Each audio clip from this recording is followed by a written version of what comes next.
पश्चिम देवस्थान व्यवस्थापन समितीने ज्योतिबा चैत्र यात्रेसाठी येणाऱ्या भाविकांसाठी मूलभूत सोयी सुविधा उपलब्ध करून दिल्या असून यंदाची यात्रा प्लास्टिक मुक्त करण्याचा निर्धार प्रशासनाने केला आहे।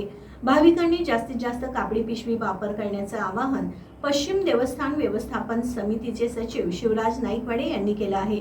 चैत्र यात्रेला 10 लाखापर्यंत भाविक येतील असे टीव्ही नेक्स्ट मराठीशी बोलताना त्यांनी सांगितलं। श्री केदारलिंग देवस्थान मार्फत चैत्र यात्रेत कोणताही अनुचित प्रकार होऊ नये यासाठी संपूर्ण मंदिर परिसरात पार्किंग व डोंगर परिसर या ठिकाणी सीसीटीव्ही कॅमेरेच्या नियंत्रणात चैत्र यात्रा असणार आहे। गाडी पार्किंगच्या ठिकाणी जेसीबीच्या साहाय्याने जमिनीची लेवल व रस्ता करण्यात आला आहे। क्रेन उपलब्ध केले आहेत। पार्किंग ठिकाणी संपूर्ण लाईट व्यवस्था करण्यात आली असून 150 हॅलोजन लॅम्प आस्का लाईट उपलब्ध केले आहेत। श्री यमाई देवस्थान वगैरे मंदिराची रंगरंगोटी पूर्ण झाली आहे। भाविकांच्या सोयीसाठी नवीन दर्शन मंडप तयार करून त्यामधून भाविकांना उन्हाचा आगर पावसाचा त्रास न होता दर्शनाची सोय करण्यात आली आहे। उष्मा जास्त असल्याने यंदा दर्शन रांगेत पिण्याच्या पाण्याची व्यवस्था करण्यात येणार असून मंदिर प्रदक्षिणा मार्गावर कापडी मॅट टाकण्यात आले आहेत। यात्रा मोठ्या प्रमाणात भरणार असल्याने पोलीस, होमगार्ड, स्वयंसेवक यांच्याबरोबर खासगी सिक्युरिटी गार्ड, स्वयंसेवक असणार आहेत।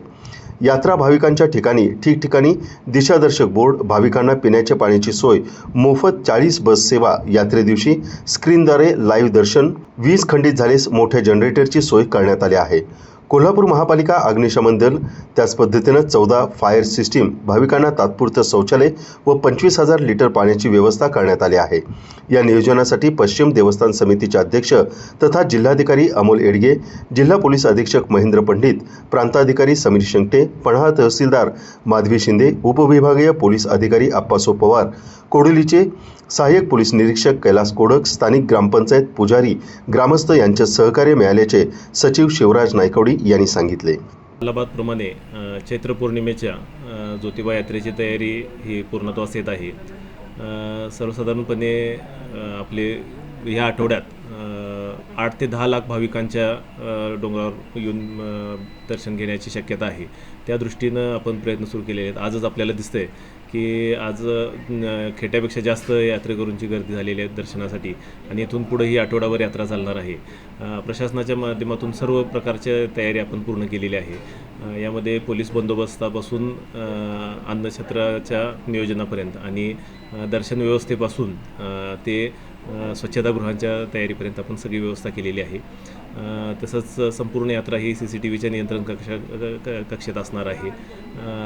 पाण्याची व्यवस्था कुठं असेल, टॉयलेटची व्यवस्था कुठं असेल, पार्किंगची व्यवस्था कुठं असेल यासाठीचे नकाशे तयार करून आपण जागोजागी लावणार आहेत आणि त्याचाच QR कोड त्या नकाशासोबत उपलब्ध करून देऊन भाविकांना ते आपण डोंगरावर कुठं आहोत हे व्यवस्थित समजावं आणि आपल्याला कुठली सुविधा कुठं मिळू शकेल याचं पण जाणीव व्हावी या पद्धतीनं आपण ह्यावेळी तयारी केलेली आहे। त्याचबरोबर यंत्रणेमध्ये आपण ह्यावेळी AIचा समावेश करत गर्दी नियंत्रण आणि त्याचे नियोजन ह्याच्यासाठी पण त्याचा वापर करण्याचं निश्चित केलेलं आहे। माननीय जिल्हाधिकारी साहेब यांच्या सूचनेनुसार आपण संपूर्ण यात्रा प्लॅस्टिकमुक्त करण्याच्या विषयी आपण प्रयत्नशील आहोत। पोस्ट ऑफिसकडनं यासाठी आपल्याला 10,000 कापडी पिशव्या मिळाल्या आहेत। त्याचबरोबर बचत गटांच्या सुमारे 5 ते 10,000 पिशव्या आपण घेत आहोत। इतरही बँकांच्या माध्यमातून जास्तीत जास्त कापडी पिशव्यांचा वापर करून प्लॅस्टिकमुक्त ज्योतिबा यात्रा करण्याविषयी आपला प्रयत्न आहे।